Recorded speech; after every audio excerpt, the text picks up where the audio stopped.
সবে বিছানা ছেড়ে উঠেছি। রোদ তখনও ভালো রকম ওঠেনি।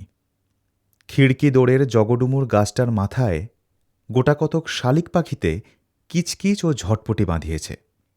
আমি উঠে মনে মনে তোলাপাড়া করছি যে কাল রাত্রের বাসি কলার বড়া, যা আমাদের জন্য রান্নাঘরের ঝুলন্ত শিকায় বড় জামবাটিতে টাঙানো আছে, তা কোন আছিলায় মার কাছে চাওয়া যায়, বা মুখ ধোবার পূর্বে তা চাইতে গেলে সেটা শোভনীয়ই বা কতদূর হবে।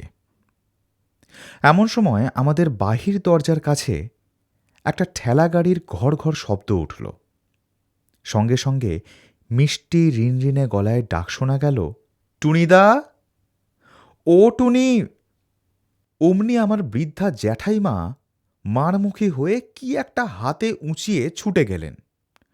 সকালবেলা জুটলো এসে, এখনো কাকপক্ষীর ঘুম ভাঙেনি, অমনি এলে ছেলেটাকে টুইয়ে বার করে নিয়ে যেতে। সকাল নেই, সন্ধে নেই, দুপুর নেই, সব সময় ঘর ঘর ঘর ঘর শব্দ। যাই দিকে একবার হর গাঙ্গুলির কাছে বলি, ছেলেটাকে যে দিন নেই রাত নেই গাড়ি ঘর ঘর করে বেড়াতে দিচ্ছ, ওর পরকালটা যে ঝরঝরে হয়ে গেল। যা, এখন যা, টুনি এখন যাবে না। গাড়ির ঘর ঘর সহ্য হয় না বাপু সব সময়। যা, ওসব নিয়ে যা। আমি নিরীহ মুখে পূজনীয়া জ্যাঠাইমার পিছনে এসে দাঁড়াতে না দাঁড়াতেই গাড়ির শব্দটা আমাদের ঘাটের পথ দিয়ে দূরে অস্পষ্ট হয়ে গেল। তারপর হাত মুখ ধুতে গিয়ে খিড়কি দোড়ের কাছে মৃদু শব্দ কানে এলো, ও টুনিদা।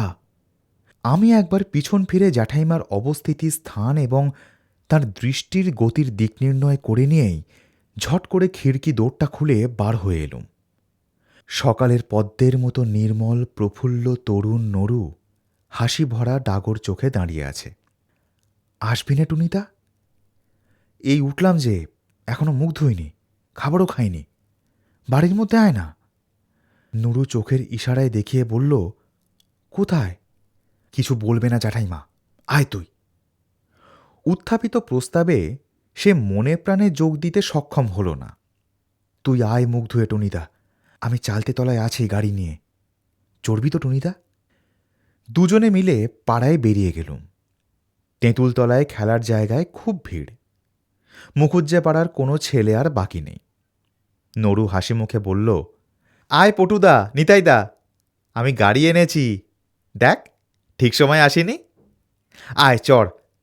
গাড়ি একা নরুই টানতে লাগল। চড়ল সকলেই। পটু বলল, দুপুরবেলা আমাদের বাড়ি যাবি নরু? নরু ঘাড় নেড়ে অসম্মতি জানালে। পটু বললে, যাস তুই, সেদিন যে একেবারে কাকার সামনে গিয়ে পড়েছিলি, তা কি হবে? নরু বললে, আমি আর যাচ্ছি না তোমাদের বাড়ি পটুদা। তোমার কাকা সেদিন একেবারে মারতে বললে, রোজ রোজ গাড়ি ঠেলে বেড়ানো বার করছি। আমি না পালালে সেদিন মার খেতাম ঠিক, যদি এরপর গাড়ি কেড়ে রাখে। সেখান থেকে দুজনে গিয়ে পথের ধারে বড় জামতলার ছায়ায় বসে গল্প করলুম। রোজই কত গল্প হতো, এরপরে কে কি হবে তাই নিয়ে গল্প। খোকার অত ভবিষ্যৎ ভেবে দেখার বয়স হয়নি। সে এর পরে কি হবে অত গুছিয়ে বলতে পারে না। খাপছাড়াভাবে উত্তর দেয়, বলে সে নৌকোর মাঝির সর্দার হবে, রেলগাড়ির ইঞ্জিন চালাবে, স্টিমার যারা চালায় তাদের কি বলে, ও তাও হতে চায়। আমি আমার সমবয়সী ছেলেদের তুলনায় একটু অকালপক্ক। বলতাম, আমি ভাই সাহেব ডাক্তার হব, মহকুমার হাকিম হব। অনেক বেলায় সেই রৌদ্রে ঘুরে রাঙা মুখে বাড়ি ফিরত। বাবা যেদিকে বসে সেই দিকে না গিয়ে চুপি চুপি অন্য দিক দিয়ে বাড়ি ঢোকে। মা বলতো, ওরে দুষ্টু, তুমি সেই বেরিয়েছ কোন সকালে, আর এই দুপুর ঘুরে গেল, এখন তুমি। খোকা বলে, চুপ চুপ, না, আমি তো ওই ওদের বাড়ির জামতলায় চুপটি করে বসে খেলা করছিলাম। আমি আর টুনিদা কোথাও তো যাইনি মা, সত্যি। কি জানি কেন ওকে বড় ভালোবাসতুম। গ্রামের সকল ছেলের চেয়ে এর মুখে চোখে কথায় কি মোহ যে ছিল, সারা দিনটির মধ্যে একবার অন্তত ওর সঙ্গে দেখা না করে পারতুম না। খোকাও আমাদের বাড়ি না হয়ে পাড়ার অন্য কোথাও বেরোত না। এক একদিন আমার বাড়ির সামনের জামতলা দিয়ে সে গাড়ি ঠেলে নিয়ে বাড়ি ফিরে যায় দুপুরের আগে। আমার দিকে চেয়ে বলে, এমন দুষ্টু এই নিতাইটা, এত করে বললুম চড় গাড়িতে, আয় তোকে ঠেলে গয়লাপাড়া ঘুরিয়ে আনি, তা কিছুতেই চড়ল না।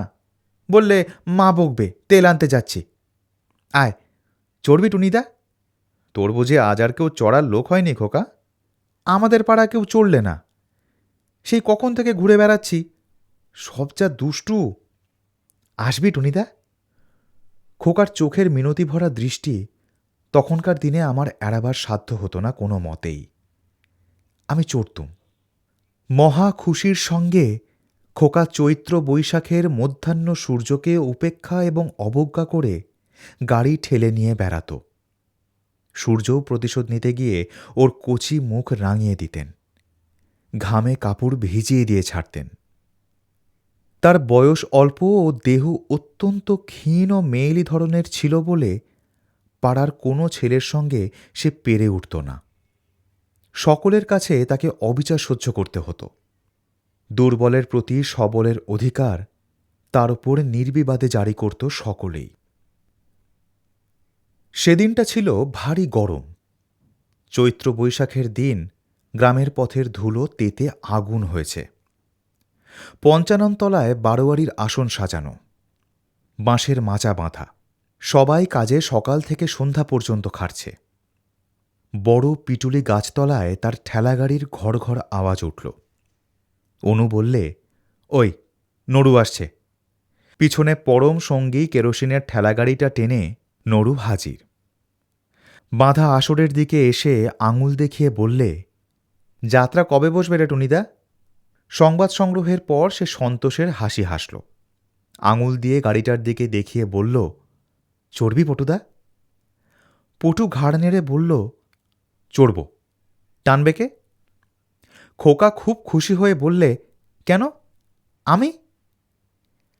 আসন্ন আমোদের প্রত্যাশায় তার চোখ মুখ উজ্জ্বল হয়ে উঠেছে। পটু বললে, দূর, তুই বুঝি টানতে পারিস? টান দেখি কেমন। বসো না, টানতে কেমন পারি নে। পটুর পালা শেষ হয়ে গেলে ক্রমে ক্রমে অনু, বড়ু, হরু উপস্থিত সব ছেলেই উঠল গাড়িতে। এদের মধ্যে বড় ছোট সব রকমই আছে। টানতে টানতে খোকা হয়রান হয়ে পড়লেও সে উৎসাহের সঙ্গে শেষ পর্যন্ত ঠিক টেনে নিয়ে বেড়াল সকলকে। সকলের শেষ হয়ে গেলে সে হেসে সকলের মুখের দিকে চেয়ে বললে, আমায় একটু এইবার টান। সকলে মুখ চাওয়াচাওয়ি শুরু করলে। ভাবে বোঝা গেল তাকে কেউ টানতে রাজি নয়। তার প্রতি কৃপা করে তার গাড়িতে চড়ে তাকে দিয়ে টানিয়ে তাকে কৃতার্থ করা হয়েছে। এতে আবার তার পরকে দিয়ে টানাবার কোন দাবি আছে? সকলে মিলে এই ভাবটাই দেখালে। বাহ, সকলকে চড়িয়ে দিলাম, আর আমার বেলায় বুঝি কেউ? আমার ইচ্ছে হলো তাকে গাড়িতে চড়িয়ে টানি, কিন্তু সমবয়সী ছেলেদের কাছে উপহাসের ভয়েই হোক বা তাদের বিরুদ্ধে দাঁড়াবার সাহস না থাকার দরুনই হোক, যেতে পারলুম না।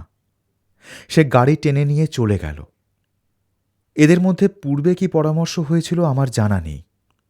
গাড়িখানা দূরে যেতে না যেতেই দলের একজন একটা বড় ঝামা ইঁট নিয়ে গাড়িতে ছুঁড়ে মেরে বসল। গাড়িখানার তলা তখনই মচমচ করে দেশটাইয়ের বাক্সের মতো ভেঙে গেল। খোকা পিছন ফিরে চেয়ে দেখে কেমন অবাক হয়ে গেল। পরে তাড়াতাড়ি গাড়ির ক্ষতির পরিমাণ নির্ণয় করার জন্য গাড়ির অবস্থা দেখেই আর একবার বিস্ময়ের দৃষ্টিতে আমাদের দিকে চাইলে। তারপর সে চাইল আমার দিকে। তার চোখের সেই ব্যথা ভরা বিস্ময়ের অপ্রত্যাশিত না বুঝতে পারা দৃষ্টি আমার বুকে তীরের মতো এসে বিঁধল।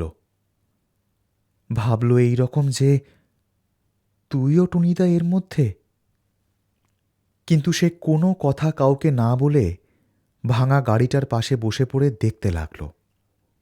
এর আগেই আমাদের দল সেখান থেকে সরে পড়েছিল। তারপর অনেকক্ষণ সে বসে বসে নেড়েচেড়ে দেখলে গাড়িখানার ভাঙা তলাটা কি করে সারানো যায়। পাশে একটা ছোট বাক্স ফুলের গাছের সাদা ডালে থলো থলো বাক্স ফুল দুলছিল। তারই পাশে গাব ভেরেন্ডার ঝোপের ধারে সে গাড়িখানা রেখে খানিক বসে বসে পরে ঠেলে নিয়ে গেল। সারা রাত ভালো ঘুম হল না। সকালে ওদের বাড়ি ছুটে গিয়ে যদি ভাব করে ফেলতুম তো বেশ হতো, কিন্তু কেমন বাঁধো বাঁধো ঠেকতে লাগল। খোকা রোজ সকালে আসে, সেদিন এলো না। অভিমানে ভুল বুঝেছে।